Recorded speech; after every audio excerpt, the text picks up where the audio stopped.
Murray's with us today from St. Mary's. We appreciate Dr. Murray to be with us.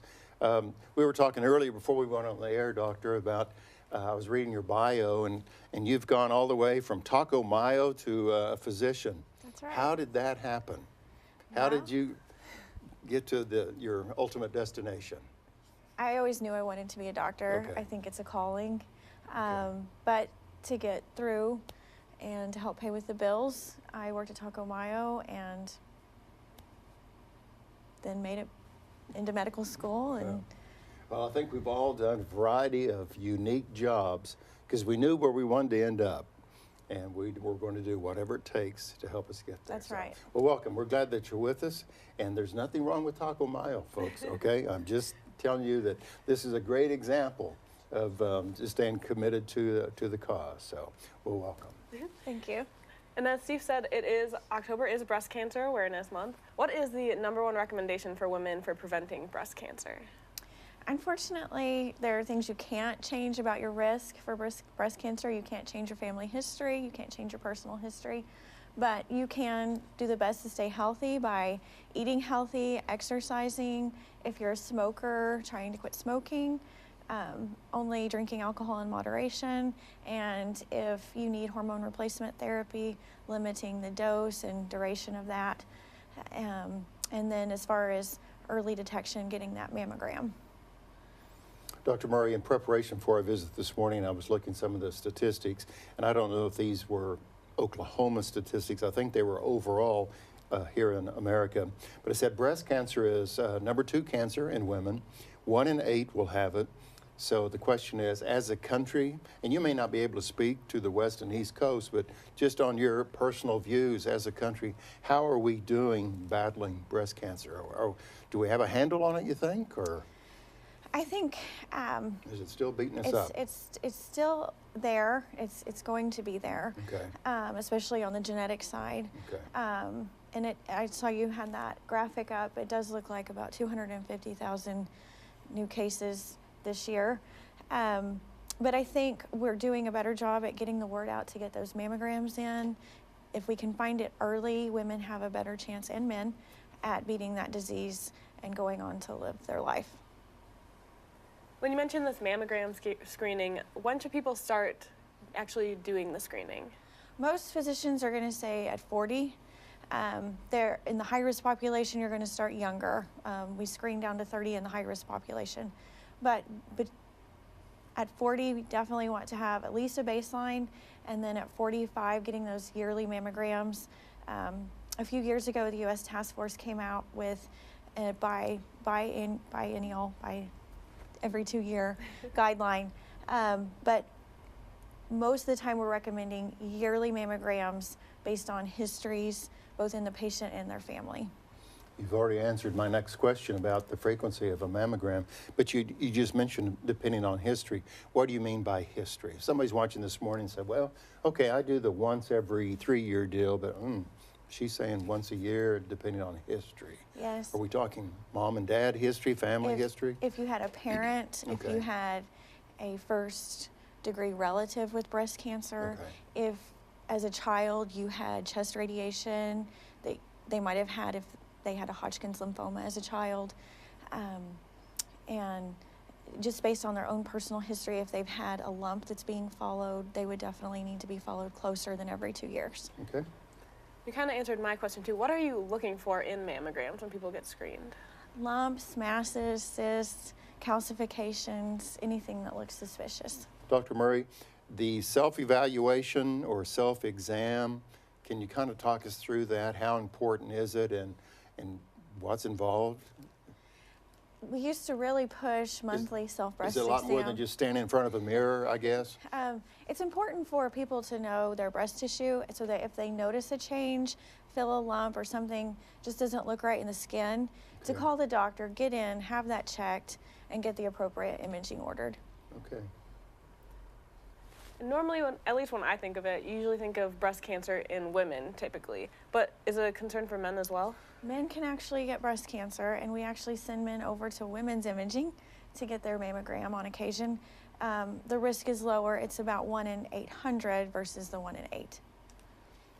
Dr. Moery, here at the Enid Television Network, at least on Good Morning Enid, for the past 4 years, we've done our part to raise awareness about breast cancer awareness, wearing pink, and having a guest like you on our show. You'll see some of the NFL football players during October, they'll have pink parts, I guess is the term, on their uniforms. And even here in Enid, the high school football team will wear pink with their uniforms, stuff like that, all to raise awareness about breast cancer awareness. What else can a community do, or even our country, what else can we do to raise this most important issue? I think those are great things. Hennessy actually has pink out tonight, our football game. Susan G. Komen has walk/run events. Right. The American Cancer Society has a Breast Strides walk. All those get information out there, get awareness out there, remind women to get their mammogram. If you have a mother, a grandmother, an aunt, a sister, a friend, ask them, have you gotten your mammogram up to date? Encourage them to get out there and get that done. For all these women who have breast cancer or are concerned about breast cancer, does St. Mary's have any advice or somewhere to call for any of these women who are concerned about it?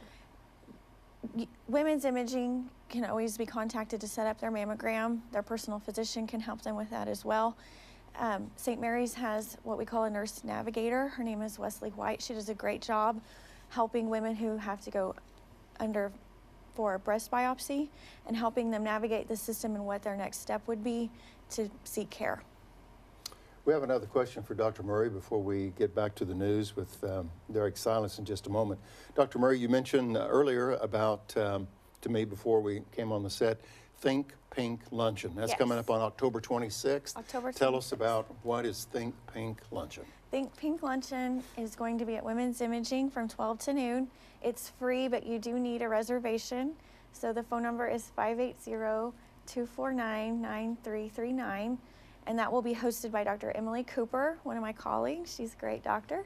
So what's going to go on besides everybody eating? And they have another guest speaker there, Sarah McLean, who is a breast cancer survivor. Okay. Dr. Moery, one of the discussions we had just a few moments ago, are there so-called symptoms that kind of sets off a caution light to someone that may have breast cancer? I think the biggest thing is if a person notices a change in breast tissue, whether it be a lump or even a lump up in the armpit area, or a skin change, a skin lesion or dimpling, it's a reason to call the doctor immediately and get that checked out. The purpose of the mammogram is to catch lesions early, things that we might not even be able to feel, and that's why it's important to stay on top of that. That way, if we have early detection, treatment is a lot easier. So it's more of a physical deal versus someone that feels tired, or you may not feel tired. You may just feel great, but you may feel absolutely wonderful. Okay. And I think Aaron was asking about, of course, I'm sure once it's determined, there's a variety of next steps. For a viewer watching that's maybe really concerned, maybe they need some courage, maybe they need some encouragement to follow up. How would you address that person? They may just be scared. There could be a lot of fear. There could be, I don't want to know, or something. Yes. So what would you say to that individual? A lot of times I say, if the mammogram's clear, then great, you have peace of mind. If we find something, then we get on top of it. We get the team involved, get you over to the surgeon, to the oncologist, whatever you need.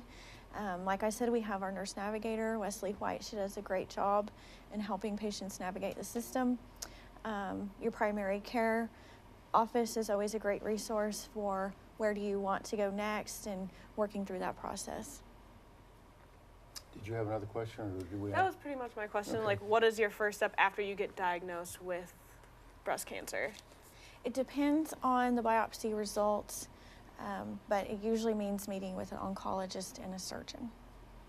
So, Dr. Moery, in case somebody is watching you this morning in their hospital bed, you'll go do your hospital rounds and get to say hi to them, whatever. What is the most rewarding part about your work?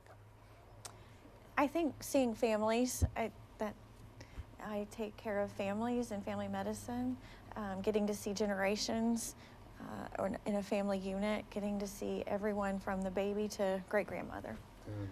You said earlier when we started the show this morning that you knew, no matter what job you were doing, that you were going to be a physician. You wanted to be a doctor. I did. How did you know that? Did you get this letter in the mail to confirm it, or? No, I truly think it's a calling. I initially, when I was much younger, thought I wanted to be a veterinarian, but decided I wanted Close. to stick with humans. So Close. I'm going to dog obedience school, so it's close. there you go. Dr. Samantha Moery is our special guest on our breast cancer awareness show today. Thank you for joining us. Good morning, Enid, everyone. Thank you for having me. And we'll hope to have you back.